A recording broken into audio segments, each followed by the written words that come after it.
Monsieur le Président, Madame la Ministre, mes chers collègues, ma question porte sur la réforme de la formation des élus locaux. Elle avait été posée fin janvier suite à la publication des ordonnances portant la réforme de la formation des élus. Et depuis, les choses ont évolué.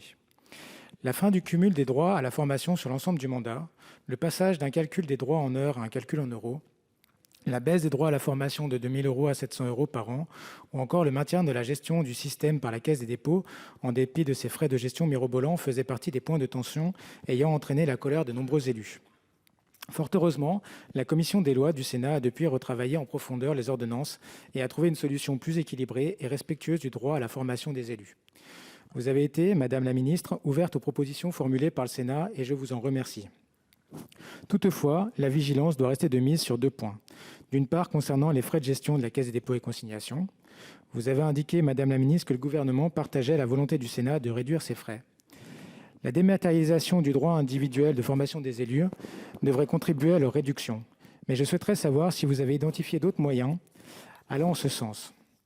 D'autre part, je souhaite attirer votre attention sur la nécessité d'un réel contrôle des agréments et des sous-traitances.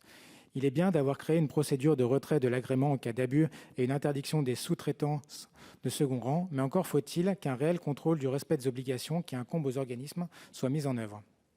Car nous le savons, ce sont majoritairement les abus de certains organismes de formation qui nous ont forcés à réformer le DIF et qui font aujourd'hui pâtir les élus. Aussi, Madame la Ministre, vous engagez-vous à véritablement contrôler les rapports annuels d'activité des organismes de formation?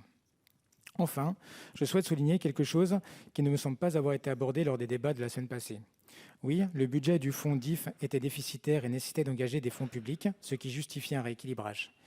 Mais il faut relativiser le coût que la formation des élus représente pour l'État. Car des élus bien formés, ce sont des politiques locales vertueuses sur le long terme, ce sont des investissements bien choisis et utiles, ce sont moins de recours contre les décisions des collectivités et donc moins de frais judiciaires.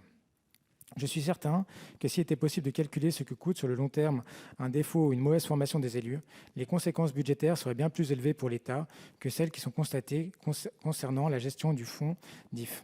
Alors oui, il fallait réformer pour stopper les dérives, mais la baisse des droits à la formation de 2 000 € à 700 € par an ne me semblait pas nécessaire. Merci. La parole est à Madame Jacqueline Gourault, ministre de la Cohésion des territoires et des relations avec les collectivités territoriales. Merci, Monsieur le Président, Monsieur Cyril Pellevat. Il était absolument indispensable de faire la réforme que nous avons faite.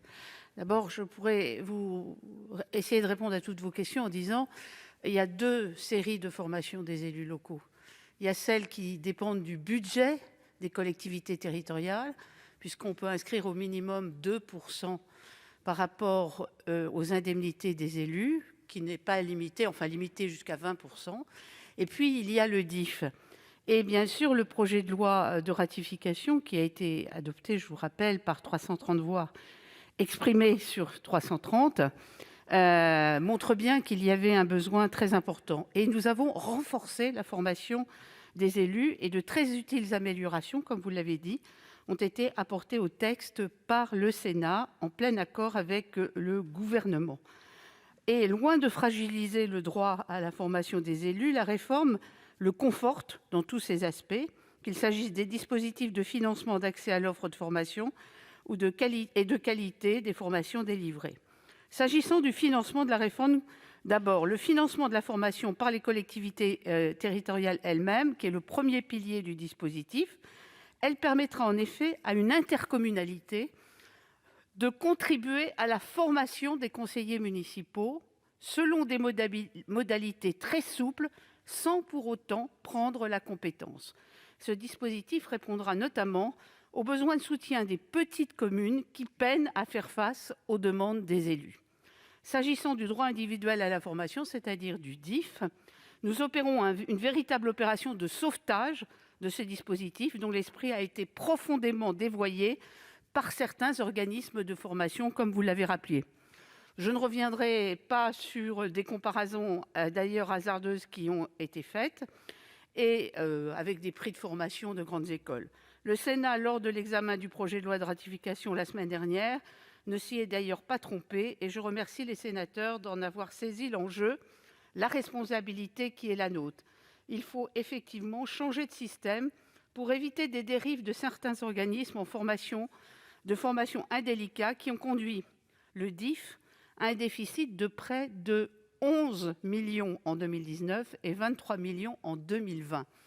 Donc la transformation des heures en euros était absolument nécessaire. Et troisièmement, puisque vous m'avez posé la question, c'est avec le CNEFEL que nous contrôlerons annuellement le bon fonctionnement, bien sûr, de ces organismes de formation dont on pourra retirer l'agrément si ça ne va pas. Monsieur Pellevat, pour 6 secondes. Merci Madame la Ministre pour tous ces éléments. Bien évidemment, comme vous l'avez vu, il y a eu un télescopage entre le moment où j'ai pu poser la question fin janvier et le texte qui a eu lieu. Donc en tout cas, bravo à mes collègues qui ont pu retravailler sur le texte et répondre aux certaines préoccupations des élus. Et merci à vous Madame la Ministre pour toutes ces réponses et pour la flexibilité dont vous avez fait part. Merci.